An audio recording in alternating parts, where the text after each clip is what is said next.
yot ka in be ibedo maonge stress. Par ni hola makama iduoko mana e kinde mag dweche 3 nyaka dweche 5. Piny sama tek tidwa kweyo rem mar wich bar, lak maremo, leche kaachiel gonding. Ti gi yath mar Panadol e nengo moyweyo. Panadol Extra sani en Sh15 kende, ka Panadol Advance en Sh10. Yud mari kawuono. Som chike mondike kor yath kapok itiyogo. Kare mosiko to ne laktar.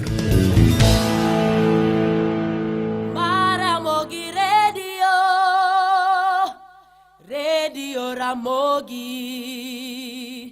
Karchun Jaluo Matuoch ka kod kacha. Wan kod yondamo kondamo mar yango ni matimore e kor gwengewa. E Radio Ramogi kokel gi kop. Oyaore nyakwar Magajwang kendo machiegni. Senator ma kaunti ma Nandi Samson Cherargei owacho ni onego beni kori mako machwe jogo duto matudo kod nek mag kweth moko mag ojende mag jenzi kinde mabende negi ng'anyo ewi paro mar chik mar omenda maiga mokalo kaka ne od fwambo mar BBC ogolo ripodgi e dokumentari ma otisi ni Blood Parliament kane oloso gi jofwambo dichu manyore boma ma Eldoret mayudre kaunti ma Uasin Gishu. Jatelo kata kamano wacho ni nadier ni nek makamano notimore pachoka kendo kang mager mar chik koro biro kaw ne ng'ata mana yud ka gima kamano mieno kamoting'o apisa mag obila mabende gine jogo ma itudo kod nek makamano. Jatelo no wacho ni ok onyal siro lwedo wach mar mayo od fwambo no lesen mare mar tich ka wacho ni gima kamano odhi ataro kod chike matayo ute mag fwambo. Bende wacho ni BBC kod dwarore mondo miyo med mana timo nonro matut kotenore kod sigana no. Let us not be overreactive in Blood in Parliament documentary. Let us receive the briefing that all these issues, people have been arrested, they have been prosecuted. Because the post-mortem report is there, Kenyans who have been killed are known. We should just arrest and prosecute it, even if it involves the police officers or even criminal gangs that kill Kenyans on the GNC protest. But by the way, the reality is that it happened. There is nothing much we can do about it. The reality also is we must prosecute the perpetrators who kill innocent Kenyans. The reality also is any person who violated the law must be prosecuted. But I want to appeal that the issue of removing license of BBC is an extreme one. I wouldn't support that. Will threaten and endanger the media freedom in this country and the media freedom across the country. Let also BBC just get the side of the government on how the progress of prosecution and investigations have gone. Japuonjre moro ma osebedo ka ni dala kuom thuolo ma oheo dweche 2 sani tok bedo ni onge kod omenda manyalo siro chenro mage mag somo. Japuonjre no mane somo e skul ma Usenge mayudore e gwenge mag Suna West sub county ma Migori sani koro kwayo kony koluwore kod pek ma en godo mondo miyud thuolo mar chopo e sikul.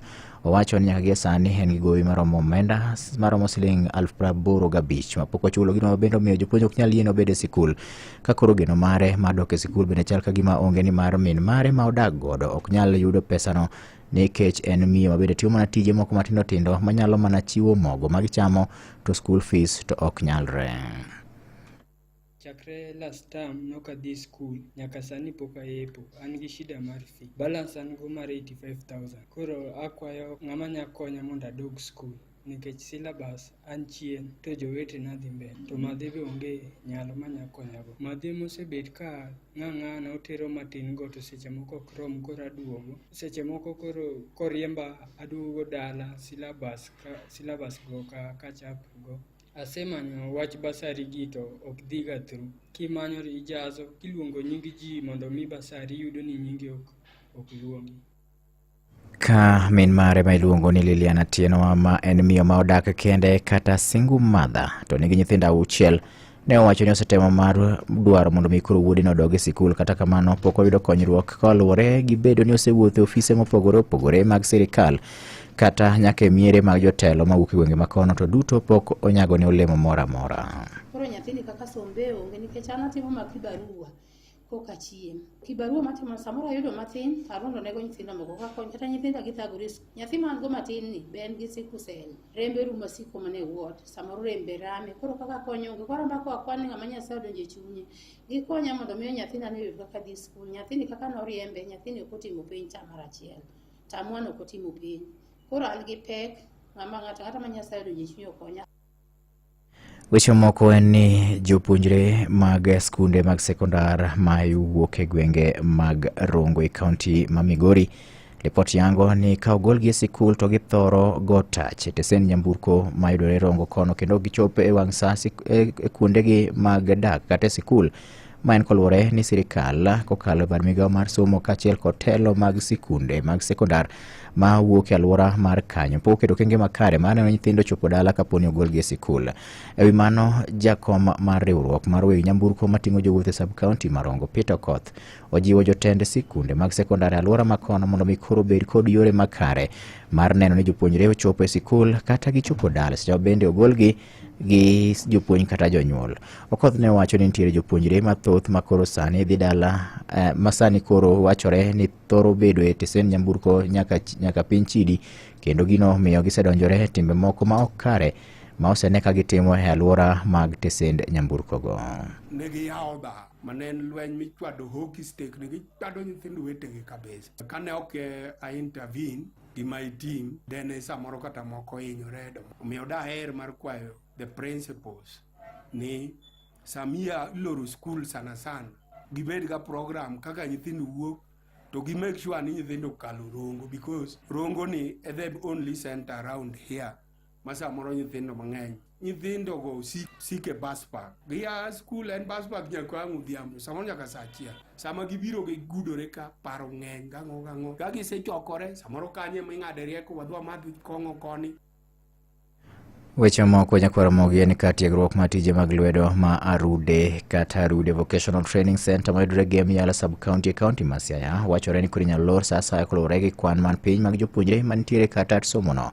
Koluwore gi maneja mar kar tiegruok no mano Anet Oyaro en ni koro kata somono osebedo kod kwan man piny mag jopuonjre mariwore kode koluwore kod chandruok mathoth ma okadhe kama ripot yango ni onge kod gige somo malong'o manyalo konyo siro chenro mag somb jopuonjre ka gintiere e kar tiegruok no. Oke kaunti ma Siaya, jafwambo marwa George Amolo gi ler mathoth e wachni. Japuonj maduong' mar kar tiegruok mar Rude VTC kuno Mikae Anet Oyaro oywak ni gisebedo ka gilalo jopuonjre pile ka pile nikech onge mag gige somo to kod omwom bende mar siro chenro mekgi. At the beginning of last year, I had 20 students. At the close of last year, I had 17. At the beginning of this year, apparently I only have 2 students because apparently the school has a number of issues in terms of equipment. That is our major problem. We don't have equipment, yet we have students in the school. That is really causing us to lose a number of students because Vocational Training Center, we do NITA course, and NITA course is like 90% of NITA course is practical. So without the equipment, there is no way we can have the students in school all the time. Jatelo no medo ni kopogore gi onge mar gige somo goeko, kuonde somo bende onge, kendo ywak ni sir magisebedo ka giyudo kowuok kuom piny owacho mar kaunti ma Siaya bende onge. Other challenges that we are having are in terms of infrastructure. Currently I'm doing like 4 courses, which is plumbing, electrical, hairdressing, and tailoring.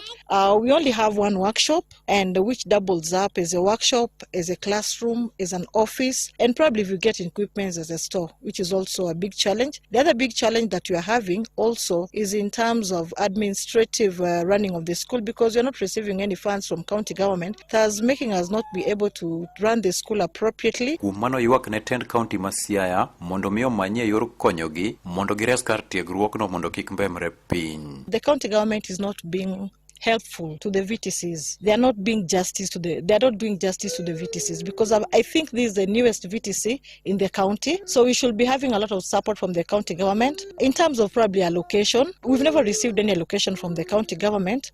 Reasons probably best known for them. So it is my call to the county government that they should see us with their inner eye. They should come and visit us. So we are calling upon the county government not to listen, but to come and see on the ground what is going on so that they can see where to assist appropriately. Nyo weche gi kinde romo manyo bagi gi jogweng kokalo e riwruok midendo ni Dakachana ka jogwengo ikoko telnegi gi Moses Ngesa to kod Steven Ochieng to koro miyo tend piny owacho mar kaunti ma Siaya juma achiel kende mondo miyo manyore mag konyo midhiero no maka kamano to gibuogo loko Arude VTC no ero pau kwath. Onge gima waneno maber nikech mokwongo waonge gi stima e Arude kae. En mudho mokinyal ng'eyo ni ma en gunda mane ji osetho bodakie, onge jomoko kae kata ng'eyo ni en skul. Ere kaka Polytechnic nyalo dhi nyime maonge stima stima to gik mang'eny mitime skul dwaro stima, wamiyogi wik achiel kok nyalore to wabro neno gima watimo go boke. Sani 8 good months itiyo kamoro to onge pesa. Kora bende awacho ni ka ok ginyal timo gima dwarore, abiro yawo kacha mondo aweni jokma nigi dhok orwak dhogi kae mondo chiem. Koro mondo ka walok kar ang'on kar kwath. Ne Radio Ramogi e kaunti ma Siaya,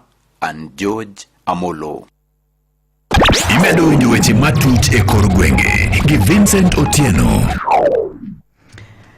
Komachielo, Nyako Ramogi Jwang'e ni paw tuke mar Raila Odinga Stadium ma osebedo ka ikongo kuom thuolo mar dweche 2 kod ibiro chwal e lwet tend kaunti ma Homa Bay ka ochopo tarik 15 mar dwe mar abich higani.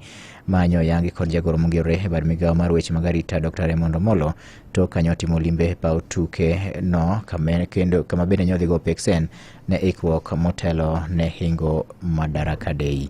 Ali Abich gi ler mathoth wach ne kowuok e kaunti ma Homa Bay. Sirikal mamalo osebedo ka kaso chenro mag dongruok ma osebedo ka dhi nyime kaunti ma Homa Bay motelo ne nyasi mar Madaraka Day ma higani ma idhi bagi alap tuke mar Raila Odinga manitie e boma ma Homa Bay. Alap tuke ni mar Raila Odinga mabiro ting'o oganda moingo gana 10 gedo mare osebedo ka dhi nyime ka jagoro mongirore e migawo mar arita e pacho ka Dr. Raymond Omolo mane otelo e chenro manono kaka gedo go dhi nyime ne okoni tarik 15 mar dwe manyien biro yudo ka gedo mar alap tuke no otieki ne ikruok ne nyasi mar Madaraka Day ma higani.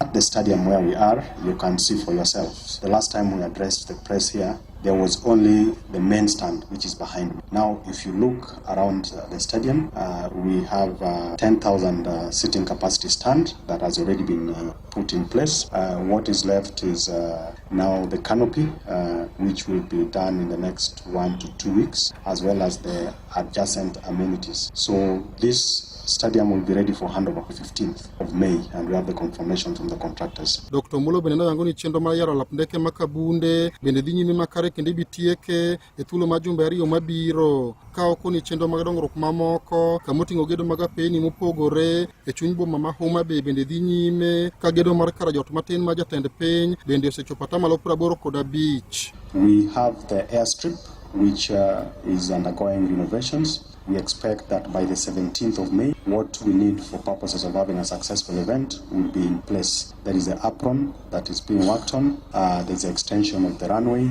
as well as the terminal building, which will not be ready by then, but the process will have been initiated. Then we have the major roads done by Kena, and then Kura, as well as Kera. And we are happy with the progress of the contractors working for the 3 agencies within the Roads State Department. We visited the Pyre. You remember that the Madaraka Day celebrations of this year is on the blue economy, the mini state lodge, which is at 85% complete.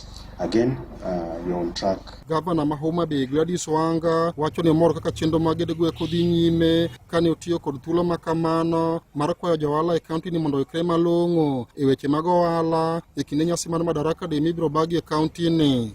Just a month ago, when we stood in this very stadium, the things we were talking about looked like a dream. But today, it is a reality, and we are really, really glad that we are not just hosting Madaraka Day as an event. Ya uro ula ne pesa, Homa Bay. Pesa biro, to pesa oknya bira maonge ula makele. Ka in gotel bed gi chiemo. Amoro chiemo sa 4 okinyi chiemo serume Homa Bay. Adwa kwajo thurwa. Teduru chiemo moromo, welo ntie moromo, dwe mangima, welo biro ka. Kuonde mininde, supermarket, gik miuso, gik miloso alosa kata walo gini gik miloso to piny dwa bedo malich ka. Koro jowo ikre nikech Madaraka ok en mana Madaraka ne jomoko. En Madaraka ma economic bay mondo fuke wa obed gi pesa. Ne Radio Ramogi kowuok e kaunti ma Homa Bay, yan Ali Abich. Imedo winjo weche matut e kor gwenge gi Vincent Otieno.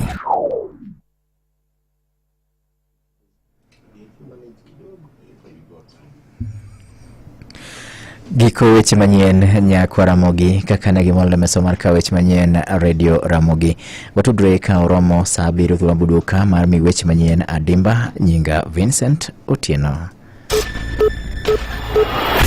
Magone matuch ka kod kacha. Wan kod yondamo kondamo mar yangoni matuche kor gwengewa. e redio Ramogi kano okelni gi Coop Bank. E kinde ni mar back to school inyalo chulo bills ne duto kitiyo gi Coop ATM card mari kata M-Coop Cash App kata kidiyo *667#. Ketni nyathini pocket money direct nyaka Coop prepaid card, chul school fees direct kitiyo gi paybill 4000222. Or kwayo mar hola miyudo sano nyaka maromo Sh500 kidiyo *667# kata M-Coop Cash App.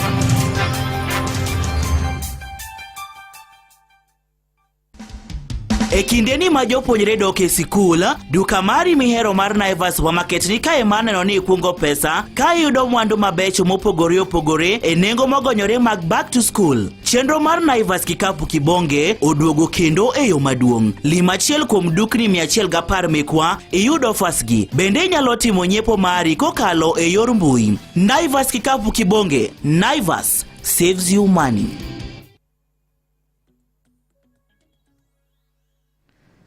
Mana kamano nyakwara Mogajwang' en kinde mowinjore mondo wawinja ni to jopiny giwegi to wacho nang'o kalure koda mbaka mane wago kinyi makawuono e Ramogi Baraza ka. Maramogi.